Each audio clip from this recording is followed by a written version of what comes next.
Connecticut has lost approximately 70,000 jobs since January. Let me repeat that. 70,000 jobs. 70,000 people given pink slips since January. 70,000 people going back to their families and saying, I'm out of work. There's been a lot of talk by our good friends on the other side of the aisle, the majority party, that use the governor's budget as, they believe, evidence that we cannot balance a budget without increasing taxes. And we respectfully but vehemently disagree. As said, we don't believe sustaining the kind of growth we've seen in spending in the state of Connecticut is a wise decision for anyone here.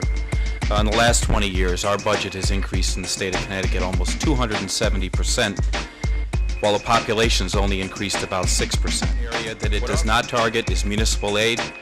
We know full well that if we make any adjustments, negative adjustments to municipal aid, that's going to be reflected in people's local tax bills.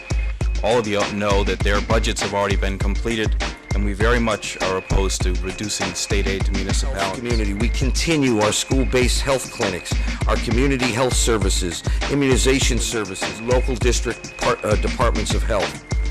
In DCF, we continue our board and care for children, residential and foster, community kid care, individual family supports. In DSS, we continue to provide services through Husky A, Husky B, Connecticut Home Care Program, Care for Kids, ComPACE, State Administered General Assistance.